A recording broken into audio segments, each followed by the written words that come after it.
Halo teman-teman, kami dari kelompok O akan mempresentasikan hasil diskusi untuk memenuhi ujian akhir semester pada mata kuliah pendidikan anak berkebutuhan khusus. Nah, di sini saya akan memperkenalkan anggota kelompok yang terdiri dari saya sendiri, Elena Yusia Mulewati dengan NIM 2011340880 dan ada Resti Tuta Ede Feliane dengan NIM 2011344144. Terus yang terakhir ada Novita Tri Utami Haryanti dengan NIM 2011344145. Nah, setelah saya memperkenalkan anggota kelompok saya, di sini kami memilih kasus mengenai anak yang hiperaktif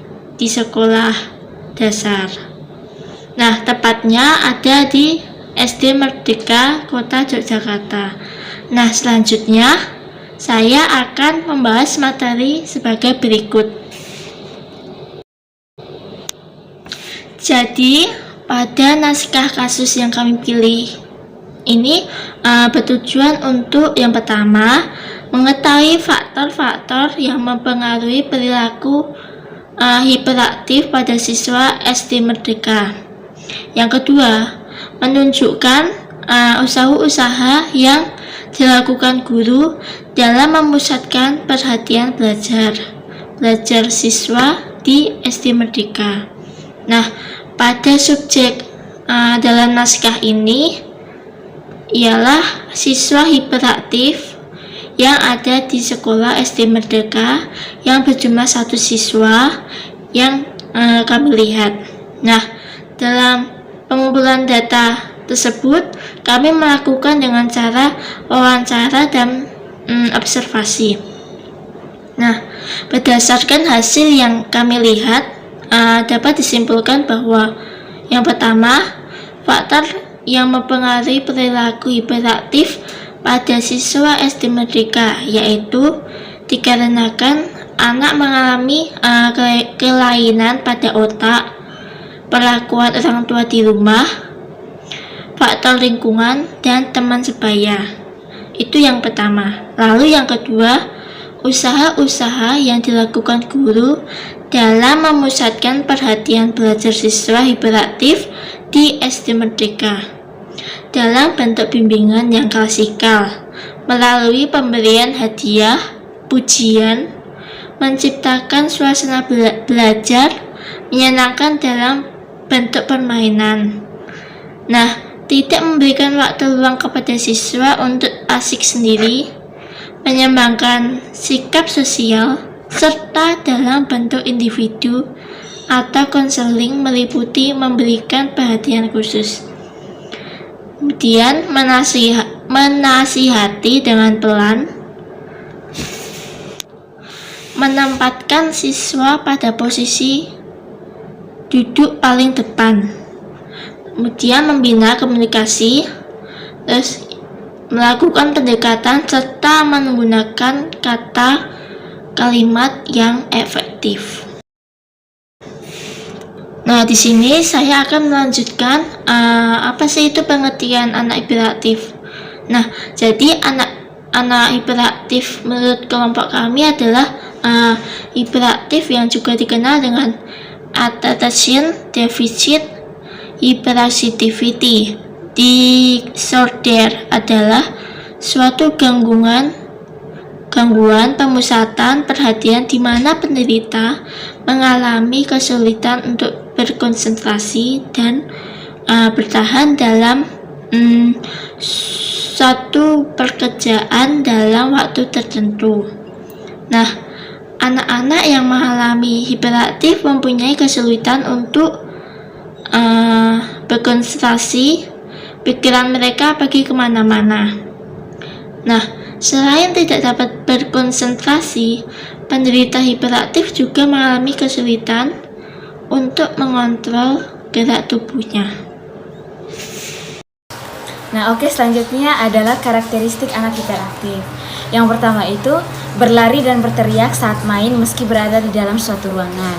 Dan yang kedua, berdiri di tengah kelas dan berjalan-jalan ketika guru sedang berbicara.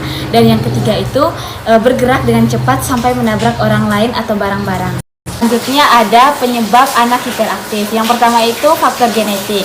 Menurut beberapa penelitian yang dilakukan, ditemukan bahwa hiperaktivitas yang terjadi pada seorang anak selalu disertai adanya riwayat gangguan yang sama dengan keluarga, setidaknya salah satu keluarga dekat. Jika salah satu orang tua menderita ADHD, maka anak 60% beresiko menderita ADHD. Dan jika kedua orang tua menderita ADHD, maka hampir 95% beresiko menderita ADHD. Nah, yang kedua ada faktor lingkungan. Penelitian telah menunjukkan kemungkinan adanya korelasi antara penggunaan rokok pada risiko ADHD pada keturunan. Sebagai tindakan pencegahan, yang terbaik adalah menahan diri dari penggunaan rokok dan alkohol selama kehamilan. Faktor lingkungan yang lain yang terkait dengan risiko ADHD adalah kadar timah hitam yang tinggi dalam tubuh anak-anak usia prasekolah. Karena timah tidak lagi diizinkan masuk cet dan biasanya hanya ditemukan di bangunan yang lebih tua. Nah, anak-anak yang tinggal di gedung-gedung tua di mana timah masih ada di pipa ledeng atau dalam cet mengandung timah hitam akan memicu resiko anak mengalami ADHD. Nah, selanjutnya ada kerusakan otak. Nah, kerusakan otak ini adalah gangguan perhatian disebabkan oleh masalah pada otak. Anak-anak yang mengalami kecelakaan dapat menyebabkan cedera otak yang dapat memicu beberapa tanda-tanda perilaku yang sama dengan ADHD. Tetapi hanya sedikit ditemukan presentasi anak-anak dengan ADHD menderita cedera otak traumatis. Nah, selanjutnya ada zat adiktif makanan dan gula. Nah, gangguan perhatian disebabkan oleh gula atau gejala ADHD diperburuk oleh gula dan zat adiktif pada makanan. Dalam sebuah penelitian mengungkapkan bahwa para ibu merasa bahwa anak-anak mereka yang mengkonsumsi gula lebih hiperaktif daripada anak-anak yang mengkonsumsi makanan pengganti gula. Nah, ibu yang menggunakan obat-obatan terlarang, mengkonsumsi alkohol, atau merokok selama masa kehamilan. Dan yang terakhir, cara guru untuk menangani anak yang hiperaktif. Yang pertama itu dalam bentuk bimbingan klasikal, melalui pemberian hadiah, pujian, menciptakan suasana belajar yang menyenangkan dalam bentuk permainan-permainan.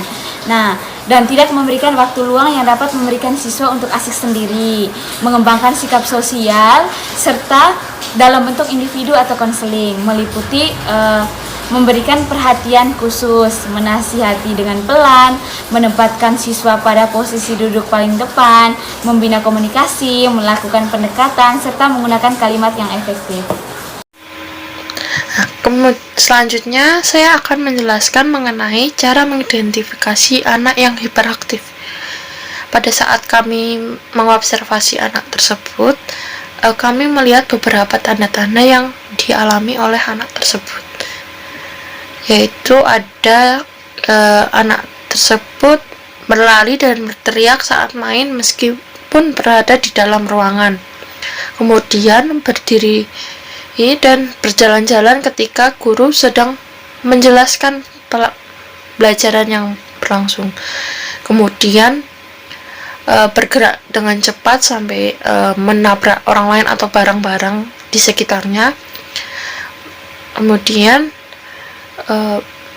bermain terlalu kasar sampai melukai anak lain bahkan diri sendiri, dan anak tersebut juga melakukan sesuatu kegiatan walaupun telah dilarang oleh gurunya maupun teman-teman di sekitarnya.